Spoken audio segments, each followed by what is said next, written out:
नमस्कार साथियों। आज जो 6 अक्टूबर को आपका आरएससीटी का एग्जाम हुआ, उसका विश्लेषण वाइज अध्यायवार एक क्वेश्चन के बारे में आपको उसका आंसर बताया जाएगा। तो आपको पहले मैं थोड़ी सी इसके बारे में बता दूं। आज के जो आपके क्वेश्चन थे, टोटल 35 क्वेश्चन आते हैं इसके अंदर। 35 क्वेश्चन में से आपको 14 क्वेश्चन राइट करने। कितने राइट करने? जिन विद्यार्थियों के 14 क्वेश्चन आपके राइट हो रहे हैं वो आप आरएससीटी एग्जाम के अंदर आप पास होंगे।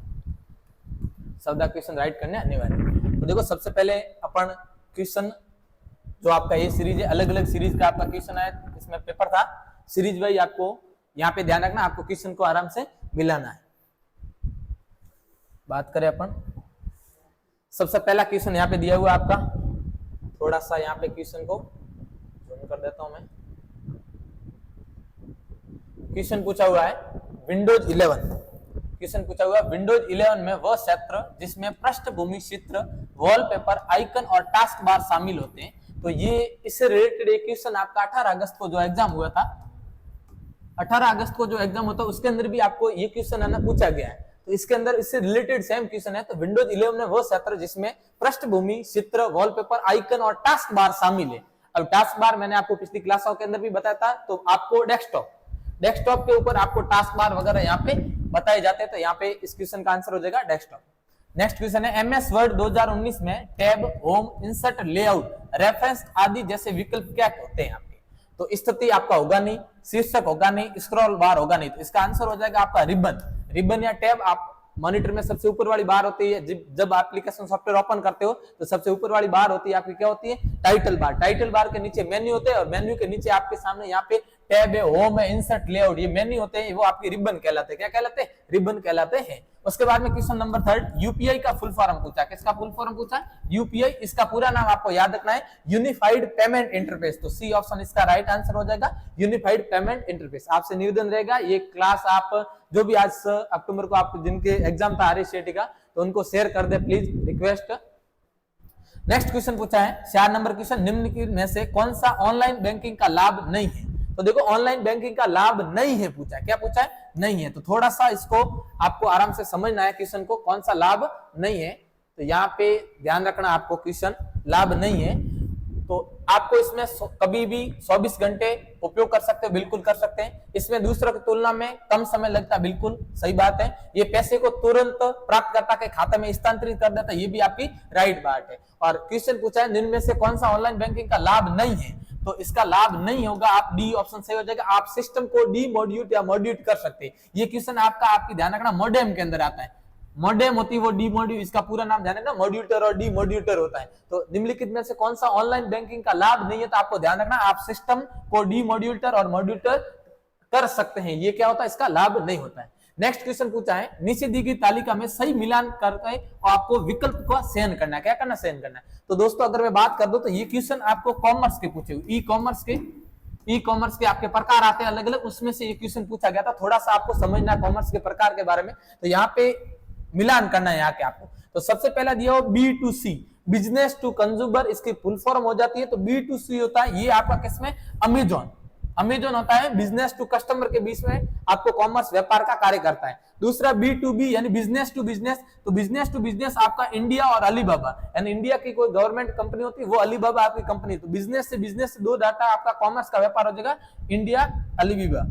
और C2C यानी कस्टमर टू कस्टमर, यानी कि www और ई बिल आपका दिया हुआ है। तो आपको यहाँ पे ध्यान रखना है, पहला क्वेश्चन है, पहला नंबर है आपका B2C, इसका R होना चाहिए और दूसरे का होना चाहिए आपका Q और तीसरे का P। तो RQP, तीसरा हम देख लो, RQP किसके अंदर सही है? RQ और P, ये आंसर हो जाएगा डी नंबर, इसका ऑप्शन सही ऑप्शन। नेक्स्ट आ जाता है आपके सामने 6 नंबर क्वेश्चन। 6 नंबर क्वेश्चन पूछा है, निम्नलिखित में से किसे डिजिटल दस्तावेज प्रबंधन के रूप में माना जाता है, जिसका उद्देश्य अधिकारी दस्तावेजों और प्रमाण पत्रों को मान्य करने की सुविधा प्रदान करता है? तो डिजिटल हस्ताक्षरों को अपन को मान्य करने की जो प्रमाणिकता करता है वो करेगा आपका राज ई वॉल्ट। क्या करेगा? राज ई वॉल्ट। नेक्स्ट आ जाता है आपके सामने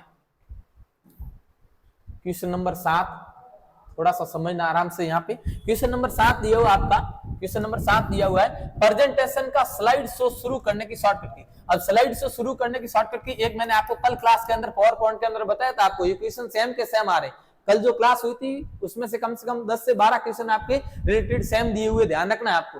तो F5 कुंजी से अपन स्लाइड शो क्या कर सकते हैं, स्टार्ट कर सकते हैं। स्लाइड शो मेन्यू शो विकल्प, ये भी बिल्कुल दोनों ऑप्शन क्या हो जाएंगे, सही हो जाएंगे। और स्लाइड शो मेन्यू से रीस्टार्ट टाइमिंग सुनिए, ये इसका गलत हो जाएगा, तो थोड़ा इसका क्वेश्चन आपको ध्यान रखना है। मैं आपको बता दूं इसका आंसर आपको पावर पॉइंट के अंदर स्लाइड शो का कौन सा ऑप्शन पूछा है, तो आप ये विकल्प यानी ए और बी ऑप्शन, दोनों ऑप्शन क्या हो जाएगा, दोनों ऑप्शन से आप क्या कर सकते हैं, स्लाइड शो शुरू कर सकते हैं। पावर पॉइंट का क्वेश्चन पूछा गया। नेक्स्ट क्वेश्चन पूछा 8 नंबर, निम्नलिखित में से बैंकिंग उद्योग द्वारा बड़ी मात्रा में चेक को संभालने के लिए उपयोग किया जाता है। ये क्वेश्चन वेरी इंपॉर्टेंट, कल भी मैंने बताया था आपको, क्वेश्चन पूछा था MICR, क्या बताया था आपका MICR, इसका पूरा नाम बताया था मैग्नेटिक इन कैरेक्टर रीडर या रिकॉग्निशन। तो MICR इसका आंसर क्या हो जाएगा, राइट हो जाएगा।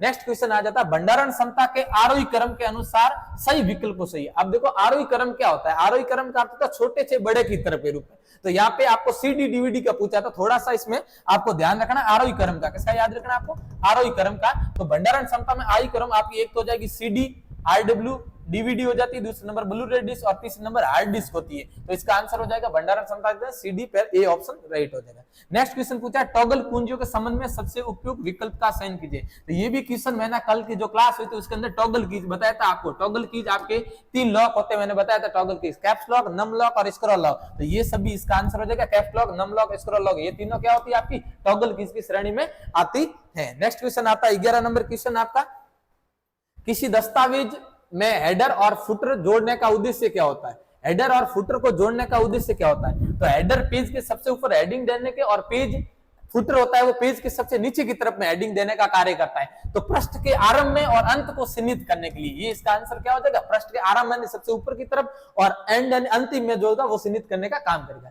नेक्स्ट क्वेश्चन पूछा है रिक्त स्थान सर्च इंजन द्वारा प्रबंधित प्रक्रियाएं होते हैं। सर्च इंजन क्या होते हैं, सर्च इंजन जिसके माध्यम मैंने आपको वेब ब्राउज़र बताया था गूगल वगैरह, तो उसके द्वारा आप क्या क्या प्रक्रिया कर सकते हो। तो मेल मर्ज लिखेंगे ड्राफ्ट, ये आपकी ईमेल के अंदर आता है। स्टार बस मेस, ये भी इसका गलत होगा। मिनी माइक्रो मेन फ्रेम, ये तो आपके कंप्यूटर के प्रकार आते हैं। तो इसका आंसर हो जाएगा वेब क्राउलिंग, इंडेक्सिंग और सर्चिंग, ये जो कार्य किया जाता है वो आपका सर्च इंजन के द्वारा प्रक्रिया की जाती है। नेक्स्ट क्वेश्चन पूछा है 13 नंबर, निम्नलिखित में से URL HTTP हाइपरटेक्स्ट ट्रांसफर, यहाँ पे क्वेश्चन पूछा है HTTP, इसका पूरा नाम भी आपको याद रखना है, हाइपर टेक्स्ट ट्रांसफर प्रोटोकॉल। तो यहाँ पे क्वेश्चन कैसा पूछा होगा, निम्नलिखित में से ये जो आपकी वेबसाइट दी हुई है VMOU Vardhman Mahaveer open university Kota की आपकी वेबसाइट दी हुई है, प्रोटोकॉल का प्रतिनिधित्व करता है। अगर आपने थोड़ा सा इस क्वेश्चन के अंदर ध्यान दिया होता तो HTTP के अंदर इसकी पूरा नाम आपको याद रखना है, हाइपर टेक्स्ट ट्रांसफर प्रोटोकॉल। तो पीछे आपको प्रोटोकॉल ऑप्शन भी दिख रहा है, तो प्रोटोकॉल का प्रतिनिधित्व करता है। तो यहाँ पे HTTP है, ये आपका प्रोटोकॉल का प्रतिनिधित्व करता है। VMOU ये तो वेबसाइट हो जाएगी और www.vmu.in ये इसका डोमेन नाम आ जाएगा अलग अलग। तो इसका आपको ध्यान रखना, URL पूछा है, URL का पूरा नाम होता है यूनिफॉर्म रिसोर्स लोकेटर, नाम याद रखना आपको URL का, ये भी पूछा जाता है, थोड़ा ध्यान रखना इसको। तो URL पूछा है तो इसका URL हो जाएगा आपका HTTP hyper text transfer protocol, ध्यान रखना आपको। नेक्स्ट क्वेश्चन आ जाता है आपके सामने 14 नंबर, निम्नलिखित में से कौन सा भारत में साइबर अपराध, निम्नलिखित में से भारत में कौन सा साइबर अपराध और ई-कॉमर्स से संबंधित कानून बनाया गया। तो आपको याद रखना भारत का IT जो अधिनियम है वो 2000 होगा, वो इसका क्या हो जाएगा, राइट आंसर होगा, जिसके माध्यम से अपन साइबर अपराध को क्या कर सकता है, संबंधित कानून बनाएगा 2000 आपका। नेक्स्ट क्वेश्चन पूछा गया है 15 नंबर, आप निम्न का उपयोग करके कंप्यूटर में सोशल मीडिया का उपयोग कर सकते। बहुत ही बेसिक क्वेश्चन पूछा गया था, सोशल मीडिया का उपयोग कौन कौन अपन कंप्यूटर के अंदर सोशल मीडिया कौन कौन सी अपन यूज कर सकते हैं या प्रयोग कर सकते हैं। तो फेसबुक, इंस्टाग्राम और ट्विटर, इसका आंसर राइट हो जाएगा। इसका अपन क्या कर सकते हैं, सोशल मीडिया का कंप्यूटर के अंदर उपयोग कर सकते हैं। नेक्स्ट क्वेश्चन पूछा गया है, किसी फाइल को CD से हार्ड डिस्क पर कॉपी करना, किसी भी फाइल को CD को अपन को क्या करना, हार्ड डिस्क पर कॉपी करना, और हार्ड डिस्क पर कॉपी को खोलने में क्यों बेहतर होती है। तो बेहतर का अर्थ होता है आपको बेस्ट इसमें देखना है। तो इसके अंदर हार्ड डिस्क को पढ़ना अधिक तेज सुरक्षित हो जाता है, कंप्यूटर CD पर संग्रहित फाइल को नहीं खोल सकता है, आप हार्ड डिस्क को अधिक संग्रहित कर सकते हैं, एक CD को एक कंप्यूटर में दूसरे कंप्यूटर में आसानी से ले जा सकता है। तो अपन इस बेहतर बनाने के लिए आपको ध्यान रखना हार्ड डिस्क को पढ़ना अधिक तेज और सुरक्षित होता है, इसका आंसर हो जाएगा 16 नंबर का। नेक्स्ट क्वेश्चन पूछा है डिजिटल फोटोग्राफ की छवि को बनाने हेतु बिंदुओं को हम क्या कहते हैं। अब देखिए जब आपकी पिक्सल की क्वालिटी होती है उसको बनाने के वो किससे बनी होती है, तो अपन को ध्यान रखना पिक्सल आंसर हो जाएगा। क्या हो जाएगा? पिक्सल। छोटे छोटे बिंदु होते हैं डॉट डॉट, आप पिक्सल की गुणवत्ता को हाई क्वालिटी में बनाने का जो कार्य करते हैं वो करेंगे आपके पिक्सल। क्या करेंगे? पिक्सल कहा जाता है, पिक्सल। तो इसका आंसर हो जाएगा 17 नंबर का आपका पिक्सल। नेक्स्ट क्वेश्चन आ जाता है 18 नंबर आपका, थोड़ा सा ध्यान देना इस क्वेश्चन के बारे में। 18 नंबर क्वेश्चन दिया हुआ है आपके सामने, एनवी कथन के अंदर आपको क्वेश्चन पूछा, तो दोनों कथनों को आपको रीड करना है। एनवीएसपी मतदाता को अपनी मतदान प्रविष्टियों को ऑनलाइन सही करने के लिए अनुमति देता है। तो एनवीएसपी ये जो पोर्टल होता है वो आपका मतदाता पोर्टल होता है, ध्यान रखना, जिसके अंदर आप वोटिंग कार्ड वगैरह होती है तो उसके रिलेटेड जो कार्य किया जाता है, तो सेवाओं में आपके अनुमति देता है। बिल्कुल राइट है पहला कथन भी। और यहाँ पे क्वेश्चन पूछा आईआरसीटीसी, यानी कि आईआरसीटीसी, ये आईआरसीटीसी होती है रेल से विभाग से आपकी रिलेटेड वेबसाइट होती है। तो इसमें उपयोगकर्ता को ऑनलाइन रेलवे आरक्षण सेवाओं में मदद करता है। इनमें से उचित विकल्प को सुनिए। तो आपके कथन यहाँ पे क्वेश्चन पूछा तो दोनों कथन आपके क्या होते हैं? राइट होते हैं। आईआरसीटी होती है वो रेल से रिलेटेड आपकी वेबसाइट होती है जिसके अंदर रेल का पूरा आपको वर्क वगैरह आपको का ऑनलाइन जो भी जैसे अपन टिकट बुकिंग वगैरह कराना ये सब आप आईआरसीटीसी वेबसाइट के माध्यम से कर सकते हो। और एनवीएसपी होती है वो आपकी मतदाताओं की जो भी रिलेटेड काम होता है उससे अपन कार्य कर सकते हैं। तो कथन एक और दोनों क्या होंगे? इसका सही आंसर हो जाएगा 18 नंबर क्वेश्चन का। नेक्स्ट क्वेश्चन आ जाता है आपके सामने 19 नंबर क्वेश्चन, थोड़ा ध्यान देना 19 नंबर क्वेश्चन को। एमएस एक्सेल का क्वेश्चन पूछा आपके सामने। क्या पूछा? एमएस एक्सेल का। तो एमएस एक्सेल 2019 में फंक्शन उस सेल को गिनता है जो खाली नहीं है। तो अगर इसमें आपको सेल की संख्या को गिनने का काम, सेल की संख्या होती है उसको गिनने का जो काम करता है वो फॉर्मूला आता है COU, नाम याद रखना, काउंट, नाम याद रखना, काउंट होता है। ये फॉर्मूला क्या होता है? सेल की संख्या को गिनता है। यहाँ पे खाली संख्या को, किसका पूछना है आपको? खाली संख्या का पूछा है। तो थोड़ा सा आपको इसके अंदर ध्यान रखते हुए माइंड का काम लेना। खाली संख्या का पूछा आपको, गिनने का काम करेगा तो आपका काउंट करेगा। कौन करता है? काउंट का फॉर्मूला। लेकिन इसका आंसर आपको खाली संख्या को, एमएस एक्सेल 2019 में फंक्शन उस सेल को गिनता है जो खाली नहीं है। तो खाली नहीं आपको गिनने का जो काम करता है वो करता है COUNT, count A, count A option और ब्रैकेट, ये आपका इसका आंसर हो जाएगा क्या? Right option. नेक्स्ट क्वेश्चन पूछा 20 नंबर, सेल की रेंज के लिए सेल रेफरेंस जो सेल B1 पूछा है। तो यहाँ पे अगर सेल की अपन एक्सेल के अंदर बात करें तो आपको B1, तो एक्सेल के अंदर आपको ऊपर की तरफ कॉलम दिखते हैं और इधर साइड में आपकी रो दिखती, पंक्ति, ध्यान रखना। तो यहाँ पे रेफरेंस B1 से प्रारंभ होकर कॉलम G तक जाता है। कॉलम कहां तक जाता है? आपका G तक जाता है। और नीचे में आपको रो 10 लिखा होता है। रो कितनी तक हुआ? 10 लिखा हुआ। तो यहाँ पे आपको 10 लिखा जाता है तो उसका आपको सेल एड्रेस बताना। क्या बताना? निश्चित पता नेम बॉक्स में दिखाई देता है। मैंने कल की क्लास के अंदर आपको ये बताया गया था। आपको क्वेश्चन सीधा के सीधा आया हुआ, क्वेश्चन पूछने का थोड़ा तरीका यहाँ पे चेंज किया, ध्यान रखना आपको।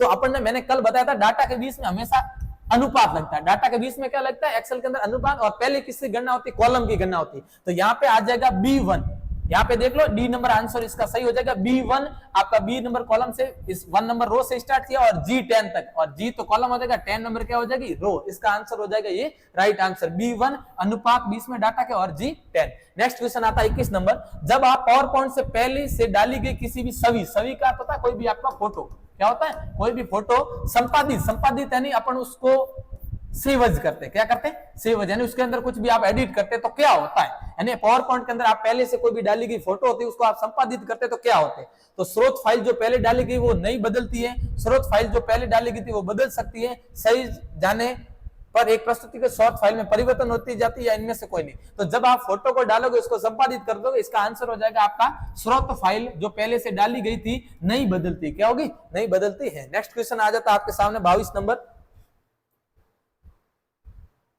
क्वेश्चन आपका एक्सेल का पूछा, थोड़ा सा ध्यान रखना इसके अंदर। स्प्रेडशीट बनाने के लिए मुख्य रूप से निम्नलिखित एप्लीकेशन का उपयोग किया जाता है।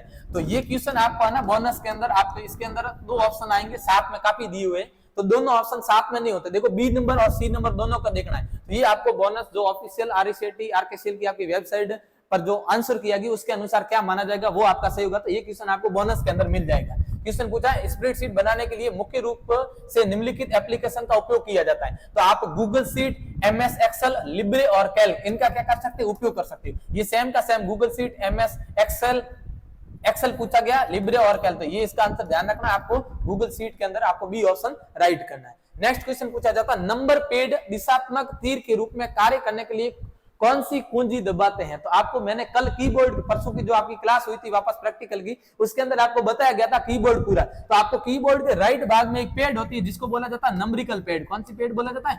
नंबरिकल पैड बोला जाता है, जिसके ऊपर बटनों की संख्या टोटल 17 बताई थी। इसके ऊपर एक लॉक होता है आपका नम लॉक। कौन सा लॉक होता है? नम लॉक बताया था, जिसको टॉगल कीज की श्रेणी में रखा जाता है, तो नम लॉक। तो यहाँ पे क्वेश्चन पूछा नंबर पैड को दिशात्मक तीर के रूप में कार्य करने के लिए आप कौन सी कुंजी दबाते हो। तो एरो लॉक तो होता ही नहीं है, कैप्स लॉक बिल्कुल होता है। कैप्स लॉक आपकी अंग्रेजी वर्णमाला को बड़ी या छोटी करने का टाइप करता है, जबकि यहाँ पे इसका आंसर हो जाएगा न्यूमेरिकल लॉक। न्यूमेरिकल लॉक या नम लॉक होता है, वो आपको नंबरिकल पैड के दिशात्मक तीर के रूप में कार्य करने के लिए कौन सी बटन कुंजी का अपन उपयोग करेंगे, तो न्यूमेरिकल लॉक इसका हो जाएगा आंसर। नेक्स्ट क्वेश्चन पूछा एमएस एक्सेल 2019 में सबसे ऊपर बाईं ओर वाले सेल का एड्रेस पूछा। किसका एड्रेस पूछा है? सेल का, एक्सेल का। तो एक्सेल जब आप फाइल ओपन करते हो तो यहाँ पे आपको ए नंबर कॉलम दिखता है और यहाँ पे सबसे पहले पहली नंबर रो दिखती है। क्या दिखती है? एक नंबर रो। इस साइड रो दिखती है और इधर आपको कॉलम दिखता है B C D E F जैसे अलग अलग, और यहाँ पे 1 2 3 4। तो ऐसे आपको सेल का एड्रेस होगा, ध्यान रखना इसके अंदर।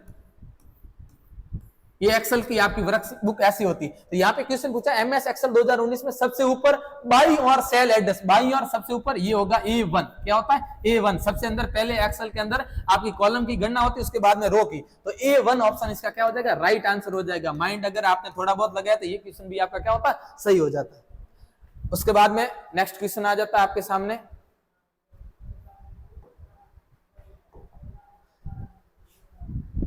पच्चीस नंबर क्वेश्चन आपको पूछा है एक फाइल जो मूल्यों को अलग अलग करने के लिए, अल्प विराम और रिकॉर्ड को अलग अलग रखने के लिए नई पंक्तियों का उपयोग करके डेटा को सारणीबद्ध प्रारूप में संग्रहित करती है, इसका उपयोग आमतौर पर स्प्रेडशीट के लिए किया जाता है। तो यहाँ पे आपको इसका आंसर हो जाएगा आपका CSV। क्या आ जाएगा? CSV, जिसके द्वारा अपन सारणीबद्ध रूप में स्प्रेडशीट के लिए किया जाता है। उसके बाद में पूछा SSO आईडी किससे संबंधित है? कौन सी आईडी? SSO। इसका पूरा नाम आपको याद रखना, सिंगल साइन ऑन, जो कि आपकी ई मित्र से रिलेटेड, किससे रिलेटेड होती है? ई मित्र से रिलेटेड होती है। फेसबुक है, जीमेल इसका आंसर नहीं होगा। तो ध्यान रखना आपको SSO आईडी ई मित्र से रिलेटेड होती है। नेक्स्ट क्वेश्चन, ये जो क्वेश्चन है ये मेरा कल आपको क्लास के अंदर आपको बताया था रिसाइकल बिन का क्या कार्य होता है। तो रिसाइकल बिन डिलीट की गई फाइल है, पूरा विस्तृत मैंने आपको इसका विवरण बताया था। डिलीट की गई फाइलें होती है वो आपकी रिसाइकल बिन में। तो हटाई गई फाइल को संग्रहित करना, डिलीट की गई फाइल है या हटाई गई फाइल को सेव रखने का काम करेगा रिसाइकल बिन। क्या करेगा? Recycle bin. उसके बाद में क्वेश्चन पूछा आईसीटी, किसका पूरा नाम? आईसीटी का पूरा नाम पूछा था आपको। आईसीटी का पूरा नाम फुल फॉर्म में मैंने बताई थी और क्वेश्चन पूछ लिया यहाँ से। तो आईसीटी का पूरा नाम होता है इंफॉर्मेशन एंड कम्युनिकेशन टेक्नोलॉजी। इसका आंसर हो जाएगा सही। नेक्स्ट क्वेश्चन पूछा 29 नंबर, प्रेजेंटेशन एक संग्रह है। प्रेजेंटेशन आपको पावर पॉइंट के अंदर पूछा है। तो पावर पॉइंट आपका किसका संग्रह होता है? तो थोड़ा सा आपको ध्यान रखना, पावर पॉइंट यहाँ पे प्रेजेंटेशन 29 नंबर क्वेश्चन बता रहा हूं आपको। प्रेजेंटेशन किसका संग्रह? तो स्लाइड का। किसका संग्रह होगा आपका? स्लाइड के माध्यम से अपन प्रेजेंटेशन बना सकते हैं। नेक्स्ट क्वेश्चन आता है 30 नंबर, कंप्यूटर का प्राथमिक उद्देश्य रिक्त स्थान को प्रोसेस और उसे सूचना में परिवर्तित करता है। अब कंप्यूटर का प्राथमिक उद्देश्य आपका जो डाटा होता है, हमेशा ध्यान रखना डाटा होता है, डाटा को प्रोसेस करके वापस आपको सूचना में बताने का काम करेंगे। तो इसका आंसर हो जाएगा आपका डेटा ऑप्शन होगा, जिसका आपका सही हो जाएगा 30 नंबर क्वेश्चन का। नेक्स्ट क्वेश्चन आ जाता है आपके सामने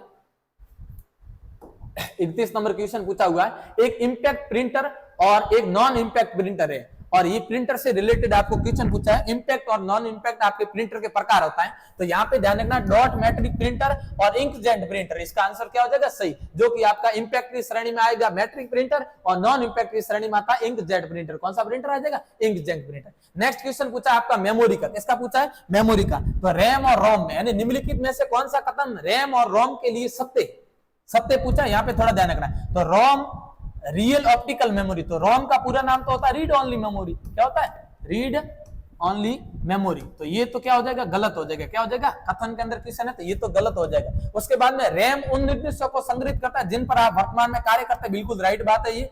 रोम BIOS को संग्रहित करती, बिल्कुल ये भी सही बात है। और रैम उपयोगकर्ता को डाटा पढ़ने और लिखने में अनुमति देता है, ये भी इसकी राइट हो जाएगी। और बिजली बंद होने पर रैम और रोम में अपना डाटा खो देते। रैम में तो अपन डाटा खो सकते हैं, जबकि रोम के अंदर डाटा अपन बिजली बंद होने पर भी नहीं खो जाता, ये भी क्या हो जाएगा? गलत। तो यहाँ पे क्वेश्चन पूछा निम्नलिखित में से कौन सा कथन रैम और रोम के लिए सत्य है? तो आपका 2 नंबर, 3 नंबर और 4 नंबर। तो केवल 2, 3 और 4, बी ऑप्शन इसका क्या हो जाएगा? राइट आंसर हो जाएगा। थोड़ा सा आपको विश्लेषण वाइज लंबा क्वेश्चन दिया हुआ, बाकी आपको पढ़ने का तरीका सेम था। अगर आप थोड़ा बहुत दिमाग लगाया होता तो ये क्वेश्चन आप क्या कर सकते हैं? राइट कर सकते थे। नेक्स्ट क्वेश्चन आ जाता आपके सामने 33 नंबर। 33 नंबर क्वेश्चन पूछा है आपको, एक प्रणाली जिसे इलेक्ट्रॉनिक संगीत वाद्य यंत्रों से सूचना प्रसारित करने के लिए डिजाइन किया जा सकता है। तो यहाँ पे सूचना को अपन को डिजाइन करने के लिए संगीत वाद्य यंत्र होते हैं, उनको अपन को डिजाइन को अपन को क्या कर सकते हैं, यहाँ से इसके अंदर अपन प्रसारित करने का जो कार्य किया जाता है। तो ओसीआर ये तो आपका इनपुट डिवाइस होगा, ये तो गलत है सीधा। एमआईसीआर ये भी इनपुट डिवाइस है, गलत है। तो आरटीजीएस ये भी वेबसाइट है, ये भी क्या होगा, गलत ऑप्शन। तो एक शब्द आता है यहाँ पे मिडी, क्या नाम आता है, MIDI।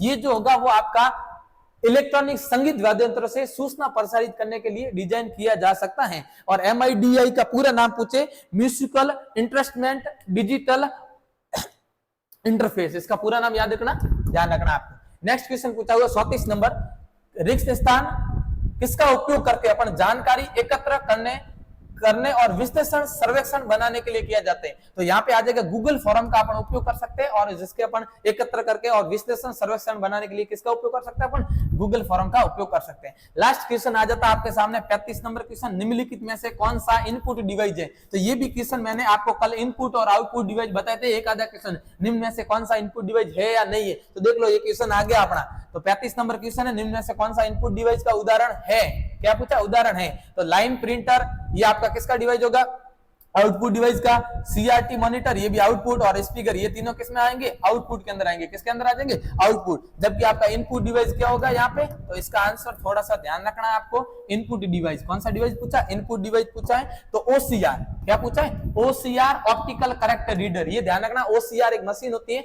जो कि इलेक्ट्रिक जो कागजी रिकॉर्ड होता है उसको आपको इलेक्ट्रिक फीलिंग में लेने का जो कार्य करती है, बुक वगैरह अपन छापते प्रिंट करते हैं, तो उसमें अपन ओसीआर का उपयोग किया जा सकता है। तो ये 35 क्वेश्चन की श्रृंखला आपको पूरी बताई।